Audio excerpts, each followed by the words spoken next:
The Russian airbase in Crimea was attacked, the ammunition depot exploded.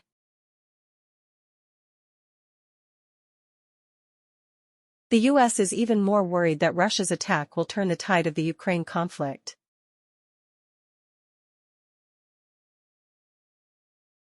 The influence of the Prime Minister of Slovakia before the assassination.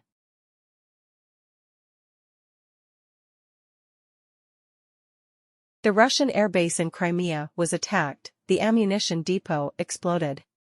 Ukraine conducted its second ATACMS missile attack on the Crimean peninsula within 48 hours, causing a fire at Russia's Belbek base.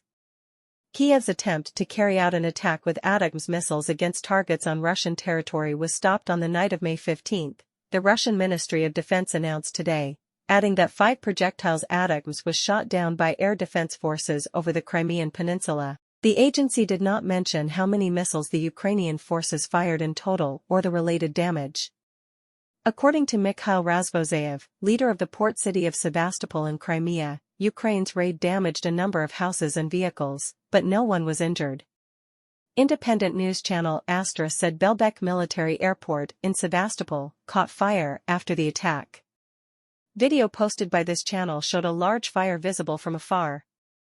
Atesh, a protest group that specializes in spearheading Ukraine's raids on the peninsula, said the attack caused the main warehouse storing missiles and artillery shells at the base to explode, causing serious damage to infrastructure of the airport, but did not provide evidence.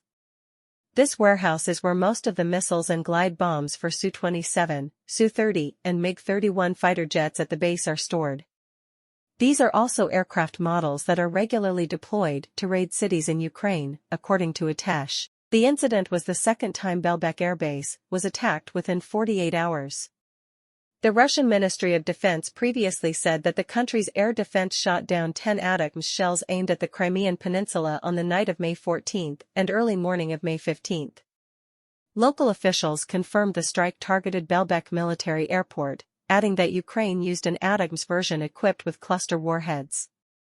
Photos shared on social networks later showed that some parts of the S-300 or S-400 air defense system were hit, including a device believed to be the S-400's target indication radar.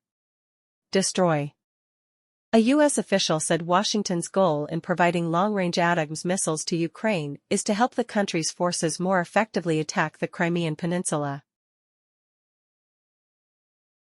The U.S. is even more worried that Russia's attack will turn the tide of the Ukraine conflict. American officials have recently become increasingly concerned that Russia's momentum is changing the trajectory of the conflict in Ukraine.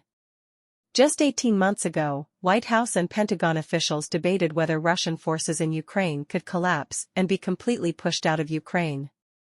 Now, after months of slow Russian progress on the ground and technological leaps in countering Western weapons aid to Ukraine, U.S. President Joe Biden's administration is increasingly concerned that Moscow is gathering enough momentum to change the trajectory of the war, and possibly reverse it.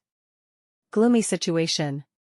In recent days, the Russian army launched a new attack near Kharkov, Ukraine's second-largest city, forcing Kiev to send forces from other fronts to support. This makes Ukraine's already fragile defense even more stretched. Artillery and drones provided by the US and NATO were neutralized by Russia's electronic warfare system. Although deployed late, Russia's electronic warfare systems have proven incredibly effective. Furthermore, the stagnation of Western aid to Ukraine gives Russia an additional advantage. Due to the delay in US aid, Russia was able to gain a major artillery advantage over Ukraine. Ukraine's lack of anti-aircraft firepower also allows Russia to use its air power more easily, attacking Ukrainian lines with glide bombs. Michael Kaufman, a Russia expert at the Carnegie Endowment for International Peace in Washington, emphasized that Russia cannot maintain all those advantages forever. Therefore, Moscow will try to attack this summer. In 2024, the Russian army has an advantage in material and strategic initiatives, although it may not be decisive. This year is an open opportunity for Russia. But if the Russian army cannot turn these if this advantage becomes a benefit on the battlefield and creates momentum, it is likely that this door will begin to close when entering 2025.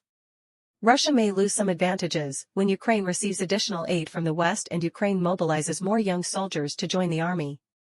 However, between now and then, it is difficult to predict Kiev's ability to hold the line against Russia's onslaught of attacks. Ukraine is said to be able to launch a new counteroffensive only next year.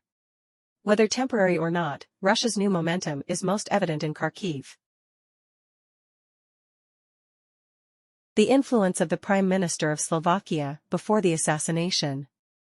Before being shot by a 71-year-old writer, Prime Minister Fico was the most prominent politician in Slovakia, even unrivaled in the country's political arena. Slovak Prime Minister Robert Fico, who is receiving intensive treatment after being shot on May 15, came to power for the fourth time last October and shifted the country's foreign policy in a more Russian-leaning direction. Instead of the West, he has also initiated criminal law reform and media reform, raising concerns about the risk of weakening the rule of law in Slovakia. In 3 decades in politics, Fico, 59, has deftly interwoven pro-European orthodoxies with anti-EU and anti-American nationalism, while demonstrating a willingness to change angles. View depends on public opinion or political reality in Slovakia. He has taken a more aggressive stance in the past 4 years, harshly criticizing Western allies, announcing a halt to military support for Ukraine, opposing sanctions on Russia, and threatening to veto accession efforts. Kiev's NATO. His ruling coalition blocked arms shipments to Ukraine, arguing that the West was adding fuel to the regional conflict. However, throughout his career, Prime Minister Fico has always been steadfast in his promise to protect people's living standards, in a country where the living conditions of many people are only gradually catching up with Western Europe. Fico is a powerful technocrat, currently the best in Slovakia, commented sociologist Michael Vaseka of the Bratislava Policy Institute. Currently, he has no opponents.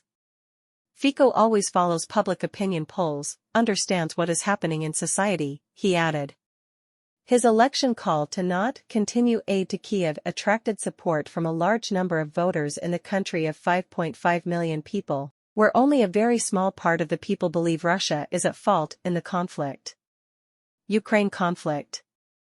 Fico, who analysts say was inspired by Hungarian Prime Minister Viktor Orbán, said he truly cares about Slovakia's interests and wants the fighting in Ukraine to end. Western allies and Ukraine meanwhile believe that stopping aid will only help Russia.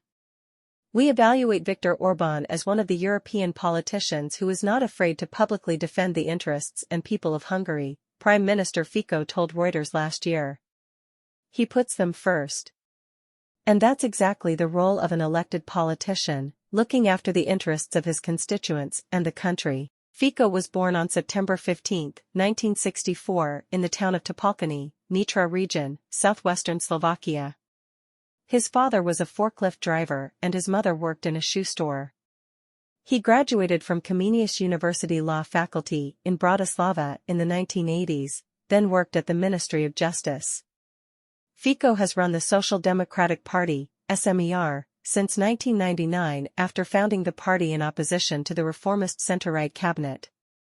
He turned public dissatisfaction with liberal economic reforms into his first election victory in 2006. He skillfully took advantage of the 2008 global financial crisis to bolster his reputation by refusing to impose austerity measures. The flexibility of Slovakia's leader is also shown in the fact that he kept the country using the euro in 2009, despite forming a government with nationalists. He once praised Slovakia's use of the euro as an important historical decision, but during the election campaign, he attacked the EU and NATO to attract far-left and far-right voters, and called his pro-Western opponents were warmongers. He won a second term in 2012, after another centre-right coalition fell apart. His tough anti-migrant stance helped him win re-election in 2016. After this victory, Prime Minister Fico announced that he wanted Slovakia to be a core part of the EU along with France and Germany. His political career was challenged in 2018, when journalist Jan Kuciak and his fiancée Martina Kusnerova were murdered. Kuciak was killed while investigating corruption among the Slovak elite, including those directly connected to Fico and the SMER party. The incident sparked mass protests against corruption and Fico was forced to resign. SMER fell into a divided state and lost power in the 2020 election to parties committed to eliminating corruption. With an approval rating of less than 10%, FICO has sought to rise thanks to its efforts to appease voters during the COVID-19 pandemic, while also criticizing the government's anti-epidemic measures. He became the most prominent political representative of the anti-mask and anti-vaccination movement, said political analyst Grigory Mezesnikov.